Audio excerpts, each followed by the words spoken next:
or when they know that they can be caught. You know, for being kids, we are pretty smart too.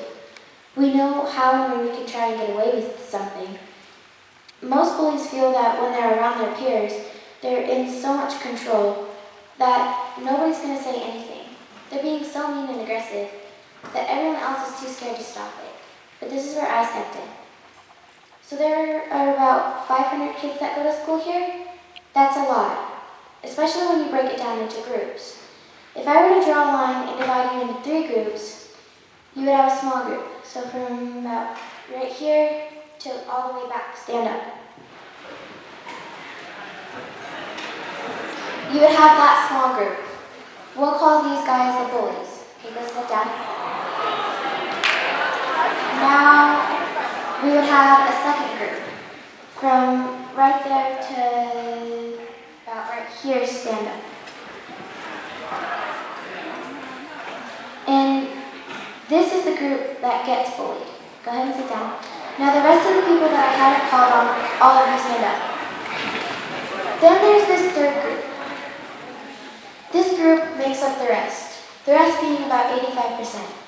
This group is full of what's called the bystanders, the people who keep walking or turn their head like they didn't see anything. Some people in this group will even stand next to those bullies, too afraid to step in. It's this group, the bystanders, that can make the biggest difference. It's these people who have the most power, and it's these people that will put an end to bullying. Go ahead and sit down. So, has anyone here ever stood up to anyone or for anyone? That's awesome. It takes a lot of courage to raise your hands. And courage is a part of being a buddy. So is confidence and compassion. When I came up with Be a Buddy, I found that you need these 3 things. I call them the 3 C's, to make a change. I want to tell you how I started Be a Buddy and a bully. So my first experience with bullying began when I was in 3rd grade, when I was bullied and made fun of because of how I dressed. So I tried dressing like the bully, but that didn't work. I think it's important to point out here that the bully was once my friend, so when she started to pick on me, I didn't really know what to do. I never had a friend be so mean to me. And it didn't just happen once, it happened every day for a few months. So I stood up for myself, and the bullying finally stopped. Then when I started 4th grade, I watched as people were bullying a special needs kid in the class. I stood there as they laughed at him because he talked different. I listened to some of my friends mock him. It bothered me because I knew he didn't understand these kids were not trying to be his friend. He didn't understand that their laughs were directed at him and not with him. I started to remember how I felt when I was being bullied, and I got angry. I knew what they were doing was wrong. I knew that they needed to stop, but I was afraid. Who was I to tell my entire class to stop and leave them alone? I was a bystander, but I remembered when I stood up for myself, the bullying stopped. I just needed courage. Now, when I was being bullied, I went home and told my parents. I needed to tell someone because when I told an adult at my school, I was told to stop being a tattletale. I was told that I needed to learn the difference between being bullied and girl drama. And I was told that the school had a 0 tolerance for girl drama and that we needed to work it out amongst ourselves. I felt helpless at that point. I thought, what about the 0 tolerance for bullying? But the teachers didn't see the bullying, neither did any of the counselors or any other adult. So who was I going to turn to when the same people I'd always been told were there to help me turned on me? They made me feel like my problem wasn't important. So the next best thing for me to do was to tell my parents. I knew that they would help me. They told me the best thing I could do was to stand up for myself. I was afraid though, what if that made things worse? Then they said something that really helped me. They said, Bella, all you need is 20 seconds of courage. Your whole life can change in just 20 seconds if you put your fear aside and just go for it. So that's exactly what I did, and that's what I did for the kid in my class. I was so scared, but I could not stand by anymore and watch. I would not be that bystander anymore. My 20 seconds of courage that day changed not only my life, but my new friend's life too. It took a little while, but people stopped mocking him and started talking to him. Kids were asking him to sit by them at lunch. I personally witnessed how the attitude of one person could change the environment of an entire class. And that made me think, show a group of people treat a single person, then why can't more people do it? You see it all the time. Someone in a magazine wears a cool shirt and everyone wants to wear it. An athlete says he drinks a cool drink that gives him strength and everyone wants to drink it. We by nature follow what is portrayed to be cool. But what is cool? Is the kid who's pushing around another kid because he doesn't like his shoes or because he looks different cool? Is it cool to be the person who sits and watches someone else get beat up at the park because they looked at each other wrong? I think it's cool to be the one who stands up and steps in when they need to. I think it's cool to be the one who shows courage and changes what it means to be cool. Following a stereotype is the same as putting a label on something. Raise your hand if you understand what labeling is. Okay, so every day we make the decision as to whether or not we're going to fall under these stereotypes or these labels. Let's take lunch for example. We all go to the cafeteria, we grab our food, and then we turn around and make one of the biggest decisions of the entire day. Who am I going to sit with? I look across the cafeteria and I see a table full of the popular kids, and then a table full of athletes over there, and then over here there's a table full of the bad geeks, and somewhere in the middle there's the nerdy kids, and then somewhere off in the back there's a table of kids that no one is really sure about. So where do I go? So what if I play sports, but I'm also in band? Do I have to pick a table? Am I going to be accepted in one but not the other? But then what if my best friend sits with the smart kids, the nerds? I'm pretty smart. My best friend sits there, so why can't I? I think it's time that we take these labels off, and I think we sit wherever we want to sit with whoever we want to sit with.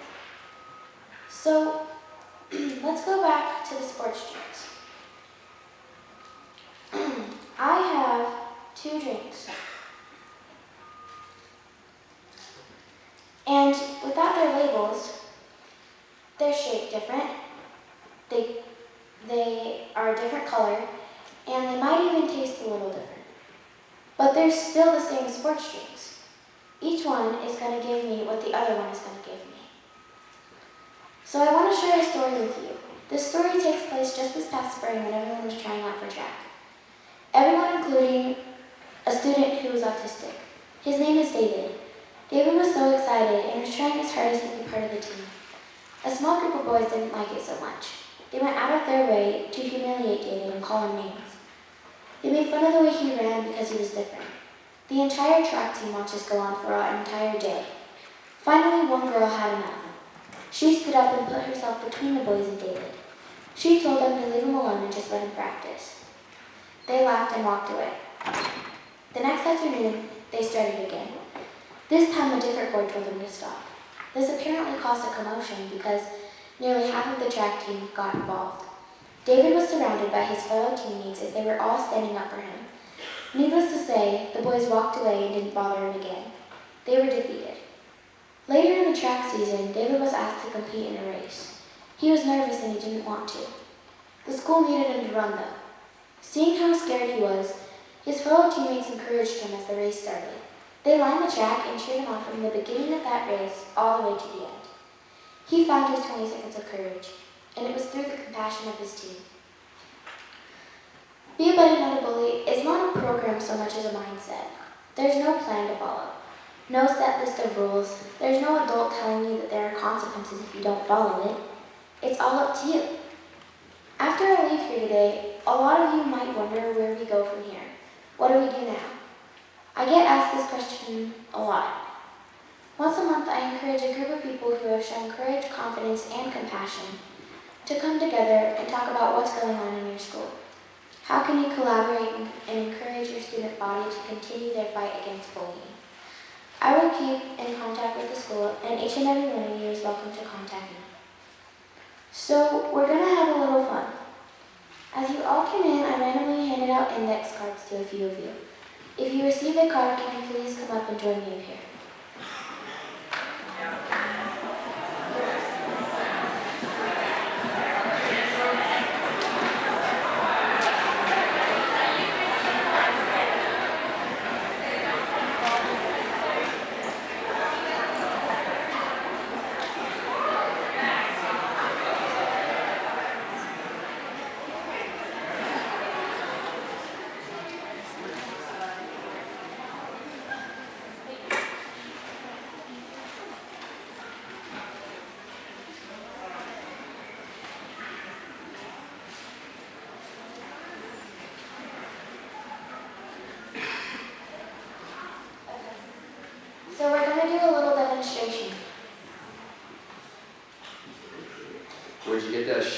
toilet store.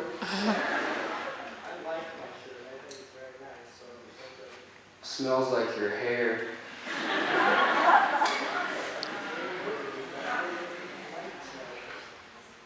You guys just stop it? Stop fighting? It's cool. You didn't comb his hair today.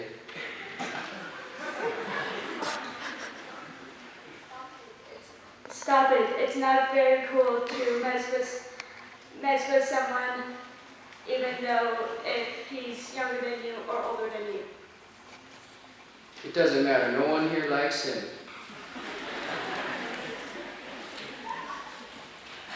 You shouldn't pick with someone if they don't look like you or dress like you.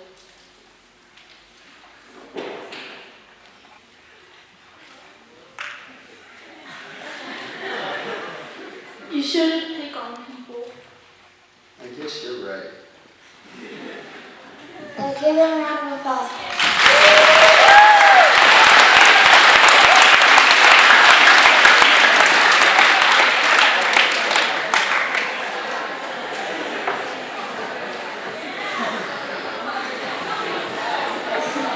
It took courage for everyone to come up here. They just demonstrated what can happen when people step in. Okay, so I think it's time to put the Buddies Not Bullies bracelets on and take the pledge. I told you earlier that there were no rules, but there is one thing I ask you to do. Up here sits this huge poster that says, "Be a buddy, stand up, step in." I ask that you sign this poster. By signing this, you are agreeing that you will no longer be the bystander. That you will have the compassion, confidence, and the courage to change the environment around you. By putting on the Buddies Not Bullies bracelet, you're showing your commitment to make that change. You're showing others that you will not let bullying happen. So, are you guys ready to be a buddy? Okay, so repeat after me. I will be respectful to myself and others. I will be a friend to those who are being bullied. I will stand up and step in.